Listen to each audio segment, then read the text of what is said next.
পার্কের ভিতর সুন্দরী একটা মেয়ে বসে আছে। ঠিক সেই সময় এলাকার বাজে ছেলে হাসান আর মামুন সেখানে হাজির হয়ে গেছে। মেয়েটিকে পিছন থেকে দেখে সামনে দেখতে চেষ্টা করে। তারপর ওরা দুজন মেয়েটার কাছে গিয়ে দোলনায় বসে পড়ল। মেয়েটি ভয় পেয়ে উঠে পড়ার চেষ্টা করছে, কিন্তু ওরা দুজন মেয়েটিকে জোর করে আটকে রাখল। অনেক জোরাজুরি করার পরও যখন মেয়েটি যেতে পারল না, তখন হাসান পকেট থেকে মোবাইল ফোন বের করে মামুনকে বলে, তোর ভাবির সাথে আমার একটা ছবি তুলে দে। তারপর মামুন ফোন হাতে নিয়ে ছবি তুলছিল। মেয়েটি কান্না করার পরেও যখন ছেড়ে দিল না, তারপর মেয়েটি সাহস করে একটি ছেলের পায়ে লাথি মেরে পালিয়ে আসে। আর ছেলেগুলো মোবাইলে ভিডিও দেখে আর হাসতে থাকে। এদিকে মেয়েটির ভাই দীপু মোবাইল ফোনে কথা বলছিল।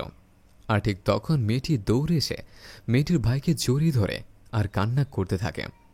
তারপর দীপুর ওর বোনকে বলল, কি রে বোন, তোর কি হয়েছে, আমাকে খুলে বল সব। তারপর দীপুর বোন সবকিছু খুলে বলে দীপুকে। তারপর দীপু বোনকে বলে, যা বোন, তুই চিন্তা করিস না, তুই ঘরে যা। তারপর দীপুর বোন ঘরে চলে যায়। আর দীপু ভাবতে থাকে, এমন করে চুপ করে বসে থাকবো না। এই বলে দীপু ওদের কাছে যাবার জন্য বেরিয়ে আসে। রাস্তা দিয়ে হেঁটে আসছে। আর এদিকে মামুন আর হাসান দুজন মিলে মোবাইলে ভিডিও দেখছে আর নাচানাচি করছে। তখন দীপু সেখানে গিয়ে বলল, আপনারা কি দেখে নাচানাচি করছেন? তখন মামুন দীপুকে বলে, আমরা যা ইচ্ছে তাই দেখে নাচানাচি করি, তাতে আপনার কি? তখন দীপু বলে, কিছু সময় আগে আমার বোন এসেছিল, এখানে তার ভিডিও করেছেন আপনারা? তখন বকেটেগুলো বলল, বোন? কার বোন? আমরা তো কতজনের ছবি তুলি। তারপর মোবাইল বের করে ভিডিও দেখালো। দীপু বলল, হ্যাঁ, এটাই আমার বোন। দীপু ভিডিওটি ডিলিট করতে বলল, কিন্তু দীপুর কোনো কথা না শুনে বকেটে দুজন রেগে গেল। তারপর বকেটেগুলো দীপুকে বলতে লাগল, আমরা যদি ভিডিও ডিলিট না করি তুই কি করবি? তারপর বকেটেগুলো দীপুর শার্টের কলার ধরে ধমক দিলে আর বলল, যদি কোনো কথা বলস একদম মাইরা ফেলাইব। তারপর দীপুকে ভয় দেখিয়ে ওখান থেকে তাড়িয়ে দিয়ে ওরা ওখানে বসে নাচানাচি করছে।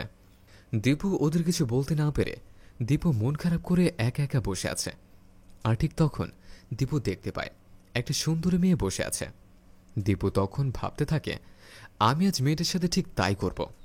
এই বলে দীপু ওখান থেকে বের হয়ে দীপু মেয়েটির কাছে গিয়ে মেয়েটিকে হাতে ধরে টেনে নিয়ে আসে। মেয়েটি জানতে চায়, আপনি আমাকে কোথায় নিয়ে যাবেন? দীপু বলে, আপনাকে আমি কোথায় নিয়ে যাব গেলেই বুঝতে পারবেন। তারপর টানতে টানতে মেয়েটিকে নিয়ে যায় দীপু। আর এদিকে হাসান আর মামুন গাছের নিচে বসে গাছা বানাচ্ছে, কিন্তু ওদের কাছে ম্যাচ ছিল না। এদিক দিয়ে এক 60 বছর বয়সী এক লোককে দেখে ম্যাচ চাইতে লাগে। লোকটির কাছে ম্যাচ না থাকায় লোকটিকে অনেক কথা শোনায় আর তাকে ধাক্কা মেরে তাড়িয়ে দিয়ে ওরা দুজন বসে পড়ে। আর তখন দীপু হাসানের বোনকে নিয়ে সেখানে হাজির হয়ে যায়। হাসান দেখে চমকে যায়। হাসানের বোন বলে, ভাইয়া, এই লোকটি আমাকে ধরে নিয়ে আসছে। এই কথা শোনার পর হাসান রেগে গিয়ে দীপুর শার্টের কলার ধরে ফেলে।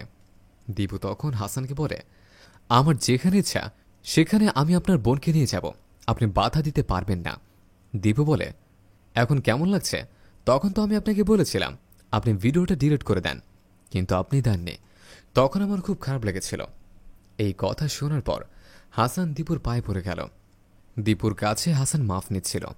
হাসানের বোন বিষয়টি বুঝতে পারল।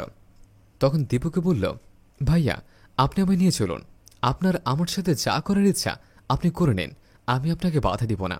এই কথা শোনার পর হাসান কাঁদতে থাকে। হাসান দীপুর হাতে ধরতে থাকে। তারপর দীপু বলে, আপনার বোনের ক্ষতি করার ইচ্ছা আমার নেই, আমি আপনাকে বুঝাতে চেয়েছিলাম এতটা খারাপ আমার লেগেছিল। তারপর দীপু সেখান থেকে চলে যায়। আর হাসানের বোন হাসানকে বলে ধিক্কার দিয়ে চলে যায়। তারপর হাসান আর মামুন বুঝতে পারে তারা ভুল করেছে। তারা অনুতপ্ত আর কান্না করতে থাকে।